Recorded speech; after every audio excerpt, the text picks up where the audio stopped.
G'day guys, welcome back to Aussie Charger Revival. So this is going to be part 3 of the hideaway headlights, and I'm going to attempt to have everything installed in the front end and looking good. So fingers crossed we'll get there. So follow along and I'm sure we'll see something exciting at the end of the video. So first up guys, I'm going to grind the eyelid bars down, get them all looking good. So to show you, so we've got to grind this down, get it all down and make it so it's got a nice curve in it. So we'll get that done and then we can move on to making up the boxes.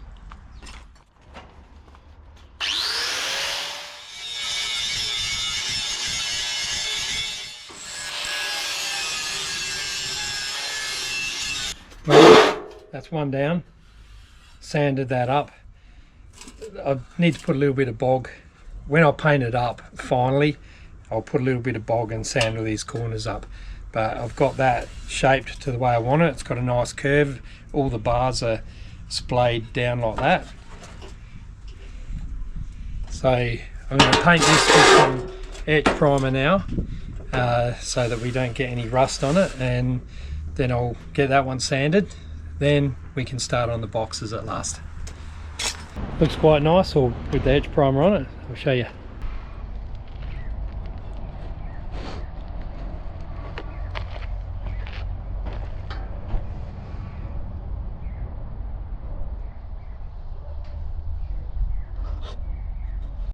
Alright guys, so got both the eyelids done.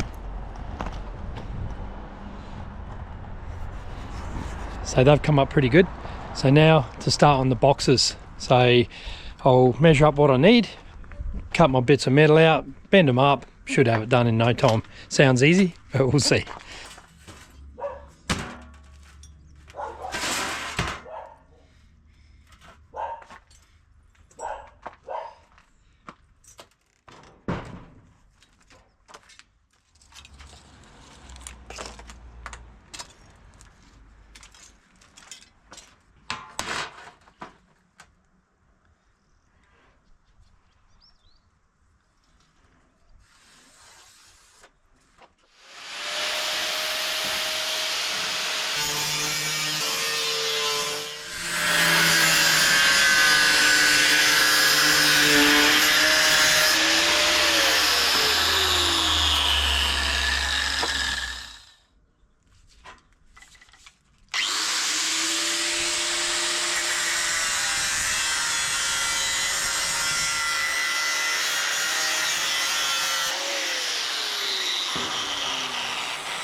Alright guys, well I've been working hard on these hideaway headlights and I ran into some trouble which I'll tell you about in a minute, and I've been messing around for ages trying to get it all to fit. Finally done it, so I'll show you where we are. So they're all working. So looking pretty sweet, I reckon. So now that I've got it to that point, I'm going to do the middle grille section. Then I can start on that surround. This surround here, this needs filling, and I've got a special tool that I've made up to put an edge on that. So yeah, I'll keep doing that. I'd like to dress this up by the end of the day and have a look at it.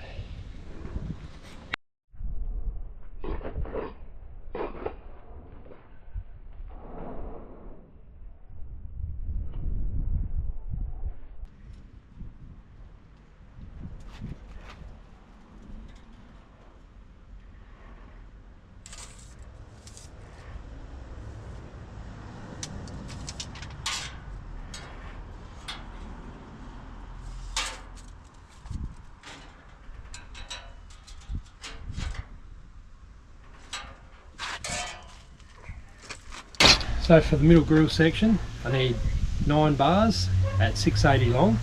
So I've got plenty there, thank God. And then I'll make some brackets up behind, put a bit of a curve on it, and then work out how I'm going to mount that to the radiator support panel. Keep moving forward. Alright, so I've got my curved sections for the uprights, 3 uprights.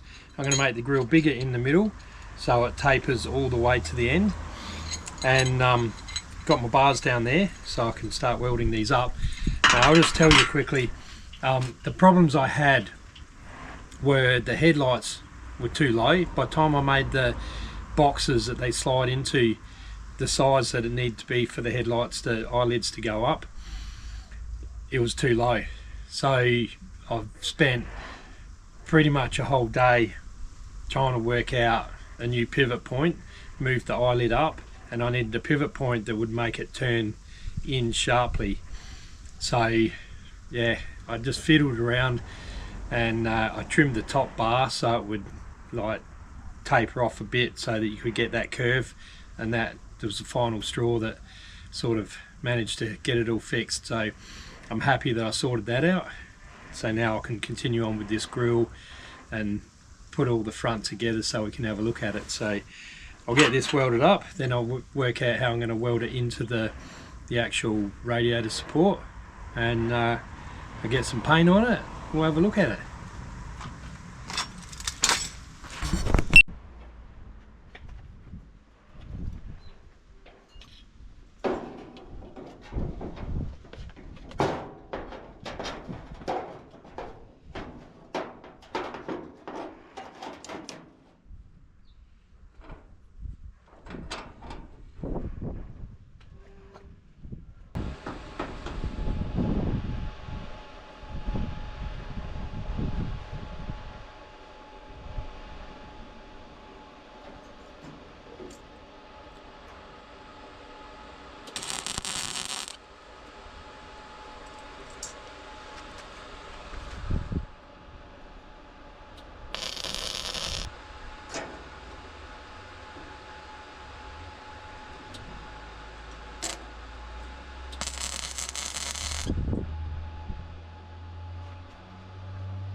Alright guys, the hideaway headlights and the grille. The grille I need to work on. I've got to narrow those bars up. It doesn't get as big as I thought, so I'll rework this and squish them down. Make sure that this all lines up. I've got to just trim this side a little bit to allow that to go up, but basically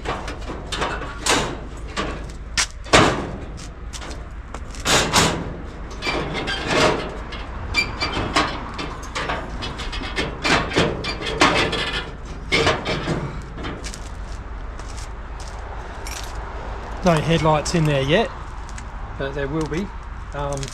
So yeah, I'm pretty happy with that. You won't really see it because it'll be at night when the lights are on.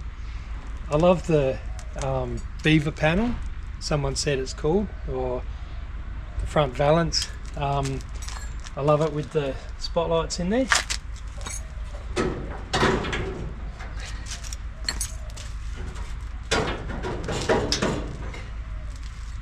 So they'll just poke out from under the bumper. My bumper bar's fallen off because it was only taped on. So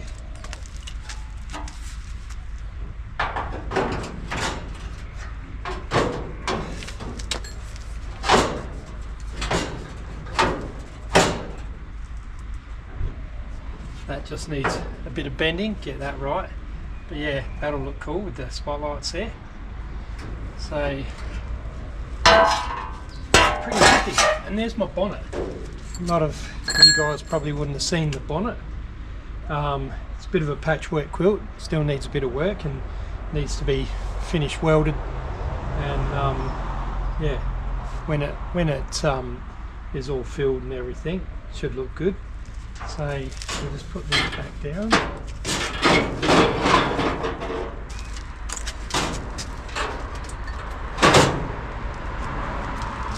So I am also going to, it's not completely right this way to taper back towards the back of the car, so I just got to maneuver those slightly, fix that up. Yeah, so that job is, oh, I got my motors yesterday, so that's something I can work on with getting them motorized now.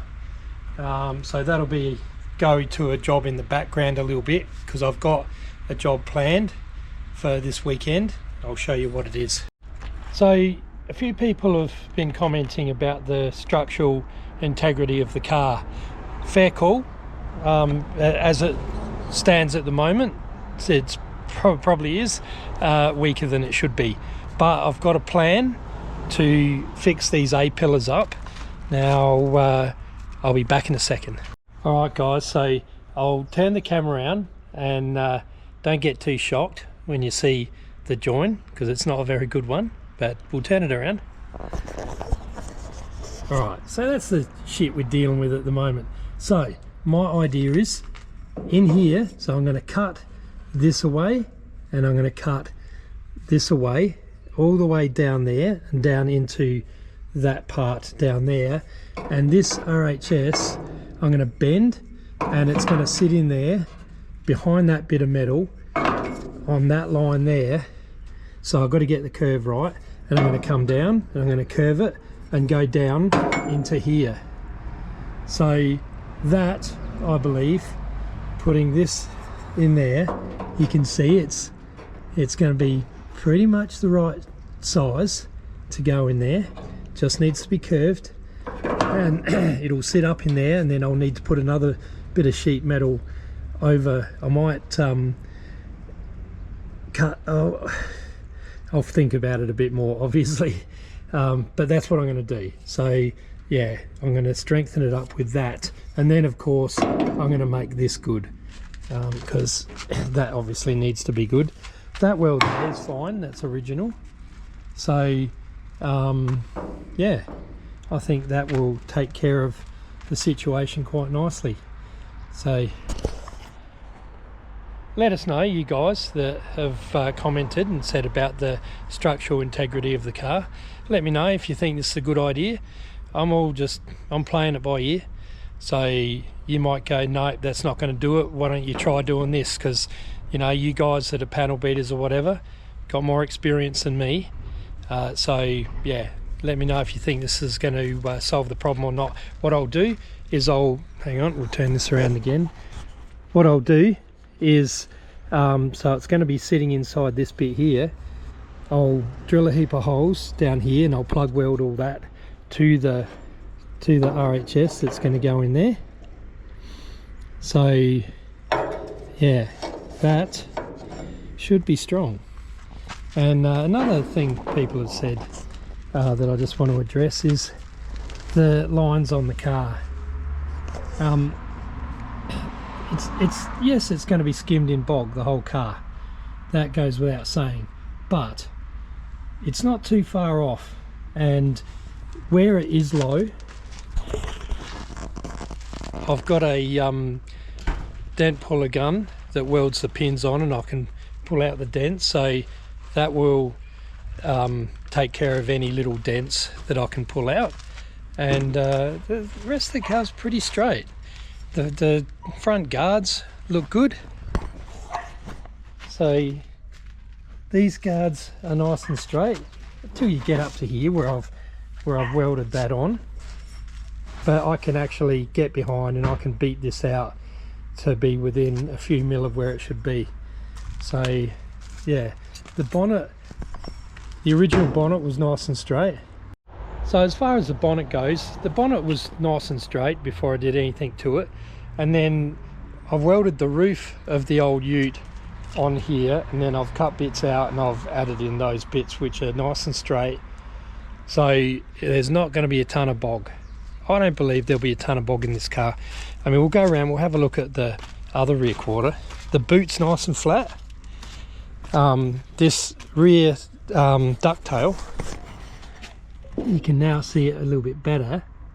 I've got that pretty straight, so just a little skim to make that right. But the other rear quarter is pretty good too. A little bit more welding here and straightening this area, but it's got a few highs and lows which I can fix up. So, you know, the rear quarters, not too bad. Got to weld up that rust there and finish doing my sill on this side and whatnot. So it's not going to have as much bog in it as what you might think. The door here, passenger side door, is pretty straight. So, and I've bent those bits of metal to be as close as I could to the original body line, so that should be fairly good. And the other door will be, I haven't gone to this level on the other door, so, but that would be pretty much the same. So it's not going to be a Bondo bucket or a bog bucket or whatever you want to call it. Yes, it's going to be skimmed because I plan on getting a high level finish on this car, and it's going to need to be skimmed to get that high level, just like all the professionals like Boyd Coddington. All his cars were all skimmed, and when you see the amount of bog they put into those cars, you'd be surprised. So anyway, that's my little spiel. I think that's about all I was going to show you for today. I'll go get the motors and I'll show you the motors because they're pretty cool. Alright guys, headlight motors. This is one of the motors. So it's a 12 volt motor and it's listed as a high torque motor, which is good. That's what I'm going to need because of the weight of them. I might see if I can do a counterbalance, counterweight on it. I don't know how easy that's going to be to do, but I'll see if I can do something like that. But I'm going to mount that, if you can imagine, just say this is the headlight. Headlights facing out that way, this is the top. I'm going to mount this on the side here, and it's a two-way motor, so it's reversible, so I can set them both up to run off a toggle switch, and I can toggle them open, toggle them back, if that's the right word for it. but I can make it so it opens and closes. So I'll set up a stop with a rubber grommet of some sort, so that it will come and not be a hard bang stop still. I'll be able to press it until I don't know, I've got to figure this out. I'll talk to my brother, he's the expert. But that's the motors. And I want to show you one more thing. This is a really cool thing. You guys will be pumped about this too. So the other thing I want to show you came in a box like this and a long thing like this. What is it? Well, I'm super pumped about these.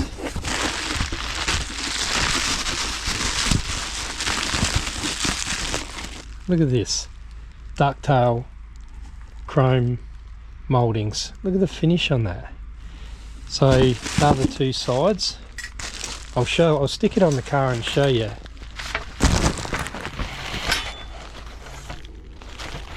Sorry about the view, the ultra close-up view. And then that's the other bit. It's got that curve on there. Now, the interesting thing is I made those curves on the back of that ducktail, and this fits perfectly on there. Don't know if that's a fluke or because I had nothing to go by. But what I'll do, let's go and stick them on and have a look at them, hey? Just before we go and put those ducktail mouldings on, something just caught my eye, and I thought that some of you new guys may not have seen this. So let's do a reveal on my automatic shifter. So there it is. So it's a B&M Quicksilver body, and I've cut it and I've put this trigger shifter onto it, which, turn it around, fits my hand nicely. It's got that bit at the top that so you can lift it up and drop it down into gear.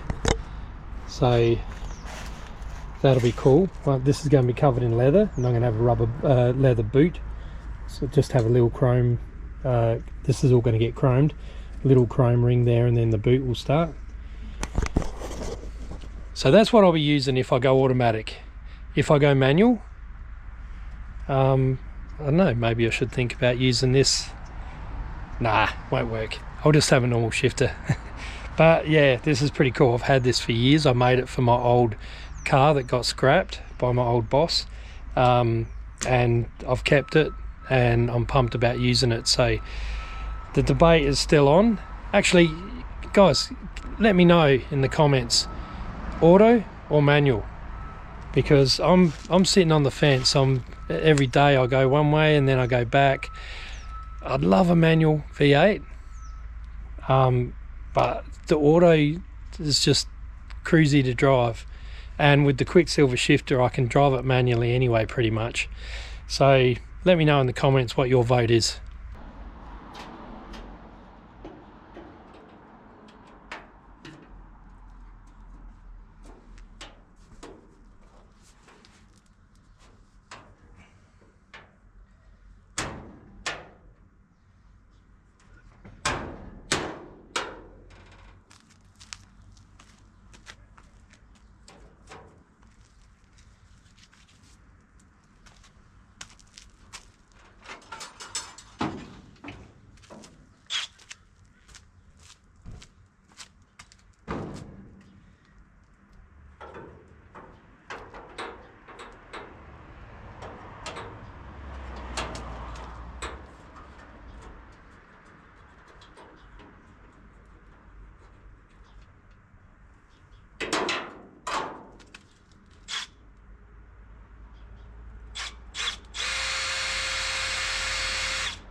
So that's it for this video, guys. There's a few teasers there on what's to come. Next big job being the fixing up of the A-pillars and making them structurally sound again. Like I said, let me know in the comments if the idea I've got is good or if there's a better way to do it. So until next week, you guys take care, have a good one, and I'll see you again soon. Cheers, guys.